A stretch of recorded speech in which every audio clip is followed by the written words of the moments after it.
माता यशोदा सो रही हैं और माता यशोदा ने दोनों बालकों को जन्म दिया, एक योगमाया और एक कृष्ण को। जुड़वे बच्चे को जन्म दिया माता यशोदा ने। ऐसा कहाँ लिखा है? बोलते यमल उपनिषद में लिखा है। हाँ? तो जुड़वे बच्चे को जन्म दिया और जुड़वे बच्चे को जन्म दिया जो मथुरा वाला कृष्ण है, वो जो वृंदावन गोकुल वाला कृष्ण है ना, उस कृष्ण में आकर्षित हो गई। मतलब जैसे एक बड़ा मैग्नेट, मतलब चुंबक, बड़ा चुंबक छोटे चुंबक को खींच लेता है, उसी प्रकार जो गोकुल का कृष्ण है वो मथुरा के कृष्ण को अपने अंदर आत्मसात कर लिया था। और यह बात वसुदेव जी को पता नहीं चला। उन्होंने सोचा कि केवल कृष्ण एक ही माता यशोदा एक ही संतान को जन्म दिया, परंतु ऐसा नहीं था। माता यशोदा ने दोनों संतान को जन्म दिया था।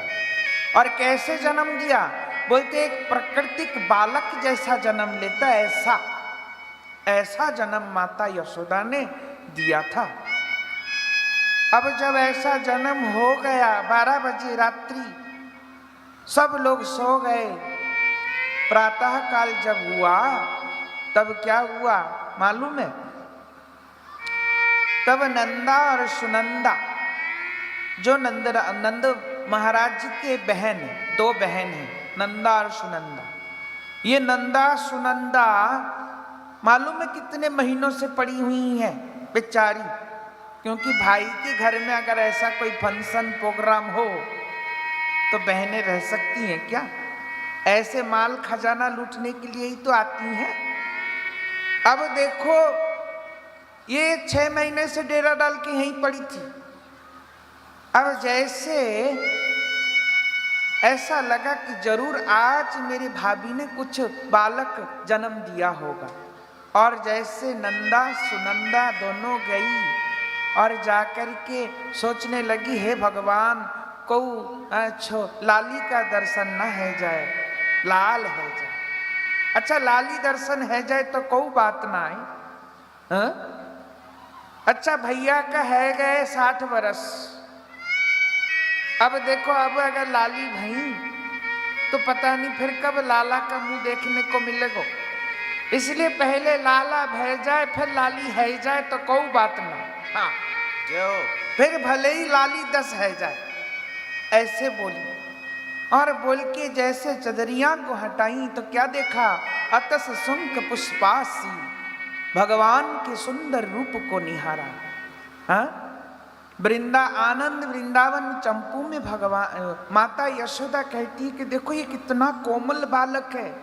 अरे मेरा तो ऐसा लगता है कि इसको मैं छूं तो इसको कहीं लग ना जाए, इतना शरीर कोमल है उसका।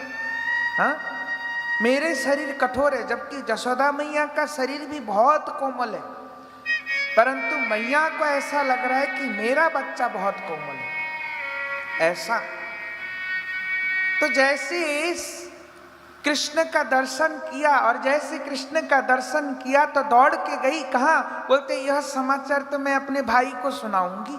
हाँ और यमुना किनारे में बैठे बैठे नंद बाबा क्या कर रहे थे मालूम है? माला जप कर रहे थे। हाँ पूरी रात सोए नहीं, यमुना किनारे में माला जप कर रहे थे। और माला में क्या गान कर रहे थे? अब तो भयोई नारे, अब तो भयोई नारे। अब देखो ज्यादा चिंतन हो जाए तो ऐसा ही होता है ना। मालूम है एक बार क्या हुआ? एक चेला था, गुरु जी के पास आया, महामंत्र की दीक्षा लिया, और दीक्षा लेकर के ना इतना जल्दी माला किया, गुरु जी से भी फास्ट। गुरु जी का माला अभी हुआ ही नहीं था, चेला का माला पहले होगी। गुरु जी ने कहा भैया हम तो इतने दिनों से जप रहे हैं, हमारा माला तो हुआ नहीं, तेरा माला कैसे जब जल्दी हो गया भई? बोलता आप मेरे गुरु हैं ना तो सच ही बताऊंगा। बोलते झूठ कौन बोलने के लिए बोला? बोलता अच्छा मैं सच ही बोलूं? बोलते हाँ बोलो ना, सच बोलो। तो बोलते देखो गुरुजी आप मेरे गुरु हैं ना इसलिए सच ही बोल रहा हूँ, मालूम है क्या हुआ था? बोलते क्या हुआ था? बोलते माला करते करते ना मैं दुकान का हिसाब भी लगा रहा था। हाँ बताओ, माला करते करते दुकान के हिसाब भी लगा रहे हैं तो माला तो जल्दी होने ही होगा ही ना। अब देखो नंद बाबा को पूरा चिंतन कृष्ण का हो रहा है तो क्या सोचेंगे? अब तो भयो ही ना रे, ऐसे ऐसे चिंतन कर रहे हैं। अब यहाँ का चिंतन तो अच्छा है क्योंकि भगवान के बारे में सोच रहे हैं, इसलिए अब तो भयो ही ना रे ऐसे जप रहे हैं। इतने में नंदा और सुनंदा आकर के कहने लगी भाई जी बधाई हो। अच्छा कोई तो नहीं बोला, ऐसा क्यों? ऐसा क्यों? दुखी तो नहीं हो रहे हैं कहीं? हैं? अरे कोई बोलते भी नहीं इसके मतलब दुखी हो रहे हैं क्या? हैं? अरे बोलो, बोलो भाई जी बधाई हो। बधाई हो। हाँ, और जैसे भाई जी बधाई हो जैसे कहा तो नंद बाबा कहते लाली का बात की बधाई दे रही है, का भयो है? बोलते अब देखो बोलते बोलते तो उसको तो आंसू आ गई। बोलते अरे लाली का बात की बधाई? बोलते भैया जी ये तो खुशी के आंसू हैं, आप चिंता मत करो। देखो आपके घर में आपने सुंदर शिव जी के अभिषेक कियो है, ब्राह्मण संतन को जमायो है, या कारण फलस्वरूप आपके घर में एक नील मणि के जैसा बालक भयो है। और ऐसा सुनते ही नंद बाबा तो है गए, देखो 60 साल के बाबा है गए 16 वर्ष के। हाँ बोलो राधे राधे।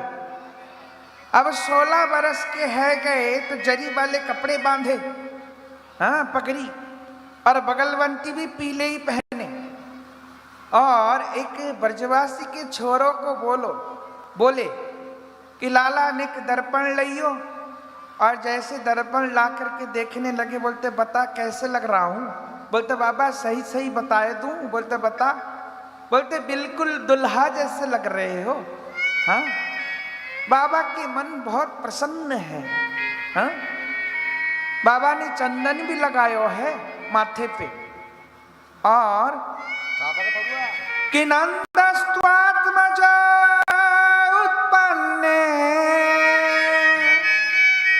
जाता हलादो महामना आहूय वे प्राण वेदज्ञान स्नातः शुचिरलंकृता। नंदस्तु आत्मज उत्पन्न, आज नंद महाराज जी के आत्मज उत्पन्न हुआ। आत्मज किसको कहते हैं? आत्मन वै जायते इति आत्मजः। आत्मज जो उसको कहते हैं जो अपने खून से जन्म लेता है, उसी को आत्मज कहा जाता है। आज नंद महाराज जी महान भाग्य वाले बन गए। बहुत लोग कहते हैं अच्छा यहाँ पे सुखदेव गोस्वामी महाराज जी आत्मज कहा, चलो परीक्षित महाराज जी नहीं जानते हैं कि भगवान जो है वसुदेव के पुत्र हैं कि नंदरानी के पुत्र या नंद बाबा का पुत्र है। परंतु सुखदेव गोस्वामी महाराज जी तो जानते हैं ना, तो फिर तो ऐसे कहते कि नंदस्त्व आत्मज मत्वा।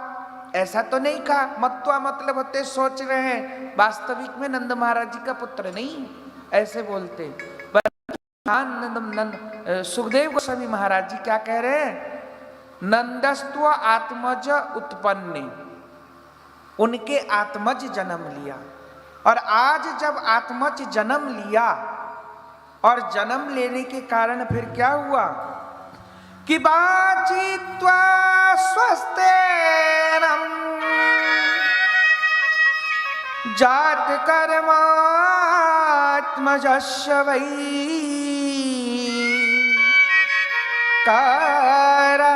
कारयमास विधिवत पितृदेवार्चनम यथा।